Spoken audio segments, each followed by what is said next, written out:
За өнөөдрийн миний хийх гол сэдв бол ердөөсөө Монгол улс эргэлт буцалтгүй дампуурл руу явж байна. Тэгээ яагаад ямар учирчилгааны үүднээс Монгол улсыг яагаад дампууруулах гэдэг юм гэдэг сэдвийг хүрээд ямар хүмүүс энд гол үүргээ гүйцэтгэдэг юм гэсэн үүднээс миний зүгээр үзэл бодол шүү.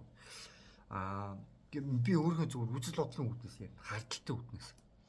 За тэгэхээр ерөнхийдөө би Монгол улсыг дампууруулал руу хөтлөж байна гэхлээр энэ дотор юу орж байгаа юм гэхлээр тодорхой хэмжээний инфлюенсерүүд орж байгаа. Тодорхой хэмжээний гадны бодлого явагдаж байгаа энэ дээр. Тэгээд дээрэс нь улс төрчид энэ дээр буруу бодлого нь явж байгаа. Тэгээд бүгдээрээ нийлээд Монгол улсыг дампууруулал руу хөтлөж байна гэж байгаа.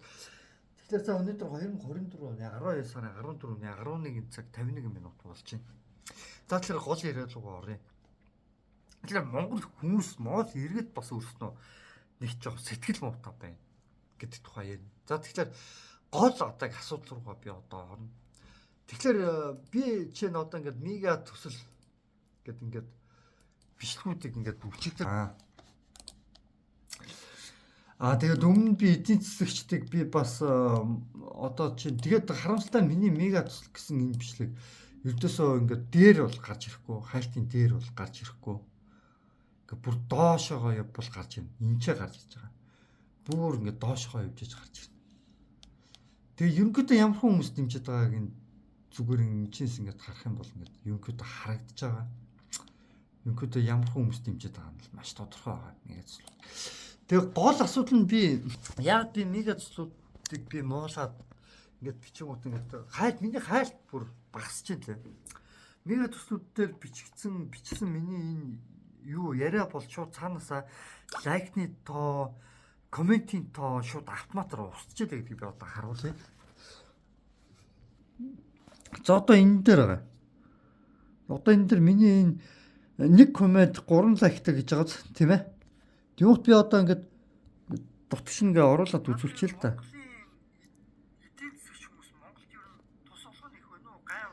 За тэгэхээр энэ дээр одоо комментийн одоо байна уу харчих байхгүй.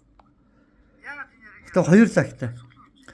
Хүмүүс над руу ингээд коммент бичсэн чинь комментууд нь чинь арилд на ганц нэг хүн над руу бичсэн байхгүй. Тэгээд би ингээд гахад анзаарсан чинь ингээд комментууд лайк шеэр багасж байгаа юм байна лээ. Автоматар цаанасаа. Тэгээд манай Монголын улс төрчид юм уу, Хятадын улс төрчид юм уу хин юм мэдэхгүй. Ямар ч тач яг тухайн дампууруулах гэж байгаа улс орныхоо иргэд нь яг мега төслүүд юм уу юу ярихлаа ингээд хандлтыг багасгадсан юм шиг байна гэж би одоо бодсон. За тэгээд өндөр хандлттай Монгол инфлюенсерүүд байгаа. Энэ нийтийн хүмүүс байгаа. Тэгээ энэ нийтийн хүмүүс болохоор мега төслүүдийг маш сайн дэмжиж өгч байгаа. Маш их дэмжиж байгаа.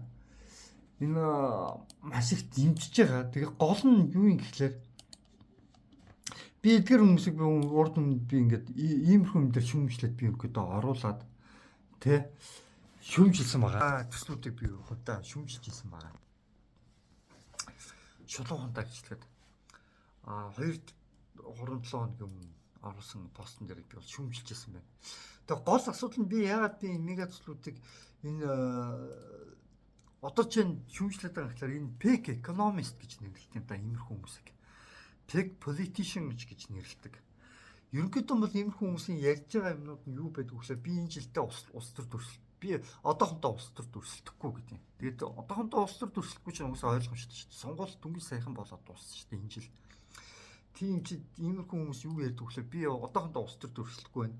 Тэгэд мэдээж хэрэг 4 жилийн дараа улс төр урлах чи улс төр төрсөлтөн гэх гэдэг юм яах гэдэг юм тий.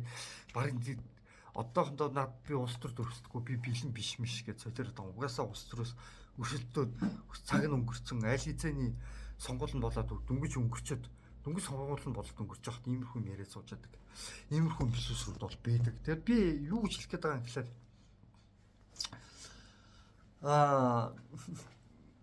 мега төслүүд бол Монгол улсыг бол дампууруулж хөтлөх бол гол шалтгаан. Яагаад гэх юм бол Шри-Ланка улс гэж байсан. Шри-Ланка улс бол яг одоо ганц там мега төслөөс болж дампуурсан үгүй. Олон шалтгаан байсан. Монголд ч гэсэн олон шалтгаан байгаа. Гэхдээ гол үүргийг гүйцэтгэж байгаа дампууруулахад гол үүргийг гүйцэтгэж байгаа юмнууд ерөнхийдөө энэ мега төслүүд буюу энэ хятадын хөрөнгө оруулалтаа зээлүүд юм аа. эднэрээс олж Монгол улс дампуурна. Тэгээ хятадын хөрөнгө оруулалтаар хийсэн эдгээр энэ мега төслүүдээс болж дампуурсан улс яадаг гэхээр нөгөө мега төслүүдээ хятад таньжуулах, дээрээс нь хүнд нь газраа одоо юу гэдгийг 100 жилээр ашиглуулах ч гэдэг юм уу, иймэрхүү юмнууд явагдаад эхэлдэг.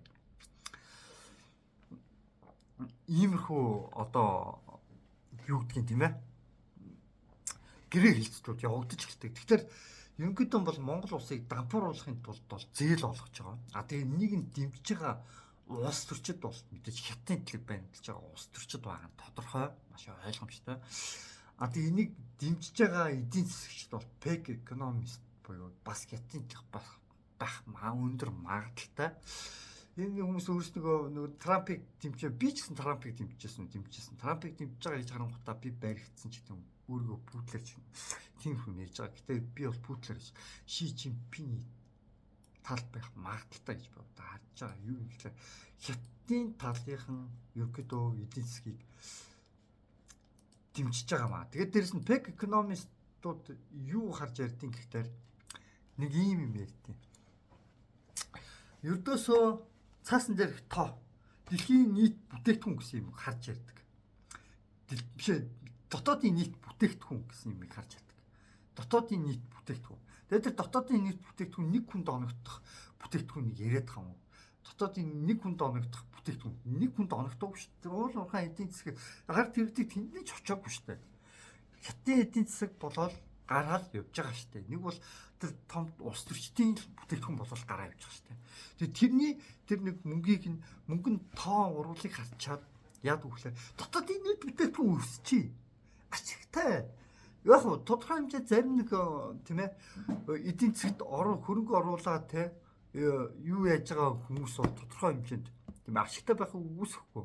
Хувьцааг нь худалдаж авдаг хүмүүс. Гэхдээ энд яг хувьцааг нь худалдаж авах боломж олгож ийн үгүй юу би мэдэхгүй байна. Эргэлзэж байна.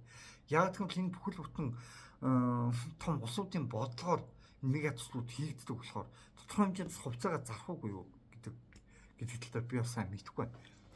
Тэгэд би яг юу гэж ярьж байгаа юм гэхээр хувьцааг зарлаа гэж бодоход зарлаа ч гэсэн тодорхой хэмжээнд энэ эдийн засагч хүмүүс цөөхөн идэх хүмүүс л тэр хувьцааг нь авч жоохон баяжж магадгүй.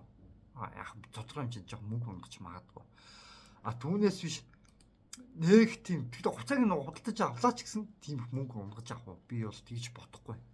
Шулуухандаа гэж эдгээр юмнуудыг яриад дэмжиж байгаа хүмүүс бол шулуухандаа гэж бол хятадын тал бах өндөр магадaltaй гэдэг би хэлмээр.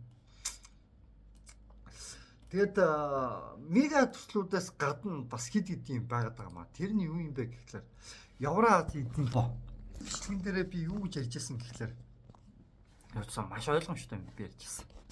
Маш ойлгомжтой юм ярьжсэн. Тэр нь юу юм гэхлээр ердөөс нь ийм юм яригадаад байгаа штэ. Евразийн зэвсгээ холбоонд холбогдсноор дотоодын үйлдвэрлэгчдэд яг тодорхой хэмжээнд хүн цогцолт болно. Тийм. Энэ ч дампуур руу хөтлөж байгаа шалтгаан. Гэхдээ энэ яг одоогийн байдлаар дампуур руу хөтлөж байгаа нэг шалтгааны мөнөөс хэдий ч Монгол иргэдэд ашигтай болж хувирж байгаа. Яагаад гэх юм бол монголчуудын өөрсний увайгүй балиар зан нэгнийгээ боддгоо нэгнийгээ шулдаг зангаас болоод Евразийн эдийн засгийн чөлөөт худалдааны холбоотой эсэх нь өөрөө Монголын иргэдэд илүү сайнаар нөлөөлөх болчихж байгаа байхгүй юу? Хэрвээ Монголын ард иргэд үнэхээр тийм сайхан шударга тэгээ ард иргэдэд боддог үйлдвэрлэгч нар нь тийм тэгээ ард иргэдэн ч гэсэн хятадаас бүх бараагаа оруулж ирдэггүй байсан бол энэ Евразийн эдийн засгийн чөлөөт хятадаас бараагаа оруулж ирдэггүй өөрснөө жоохон үйлдвэрлээд өөрснөө үйлдвэрсэн хямд сардаг гэсэн бол Евразийн эдийн засгийн холбоонд бид нар эслэх гэхэд Монгол улс одоо юу гэдгийг тийм ээ за дампуурна гэж тэмцэж болгосон. Гэтэл үгүй. Яагаад ингэхээр ердөөсөө хятадаас бүх юм хамааралтай болчихсон. Хятадаас ердөөсөө бүх юм хамааралтай хятадын бүх одоо юу гэдгийг те WeChat мат гэд бүх юмыг ашиглаж чинь тэгээ хятадаас бүх юмыг худалдаж авч чинь хятадын үйлдвэрлэгч нарыг л дэмжиж чинь гэсэн үг шүү дээ. Ер нь бол.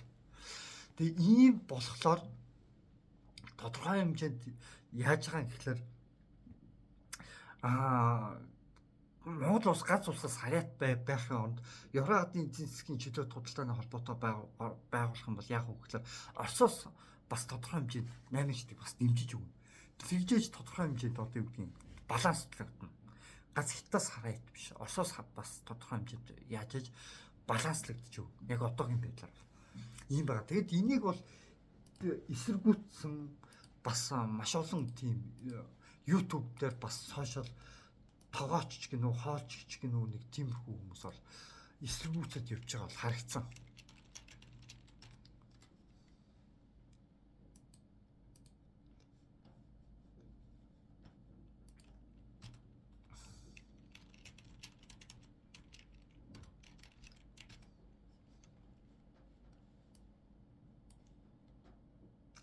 Тийм нэг тийм тэгээд яг ганц хоёр имплюсрууд харагдчихсан. За тэг гол асуудал нь юу юм гэхээр энэ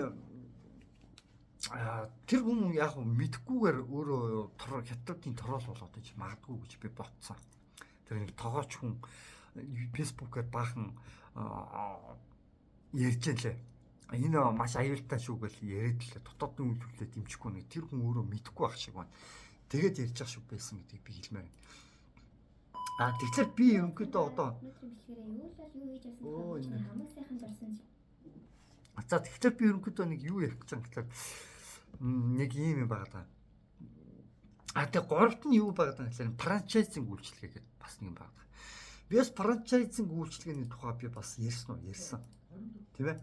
Франчайзинг үйлчилгээ бол франчайзингч вэ те ер нь энэ нэг төсөл хөлбөрүүд байгаа шүү дээ. Одоо гадаадын хөрөнгө оруулалт гэдэг эдгээр ер нь бол явгандаа бол урт хугацаанд бол яадан гэхэлэр ихэнх хөрөнгөө нэлийн яг цэвэр орлогоосоо тэдэн үеийн ихэнх хувиад ингээд гадаад руу гарч идэг болохоор явгандаа бол ашиг муутай байдгаа гэдгийг би хэлжсэн. Гадаадын хөрөнгө оруулалтыг бид нэг шүтээд авах хэрэггүй.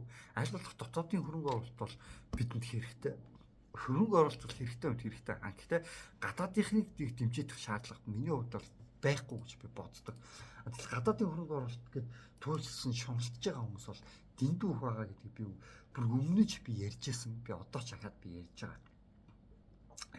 Энэ франчайзинг үйлчлэгээ түүцнүүдийг өмөрхөн гэдэг би нэг бичлэгүүдийг би хийжсэн.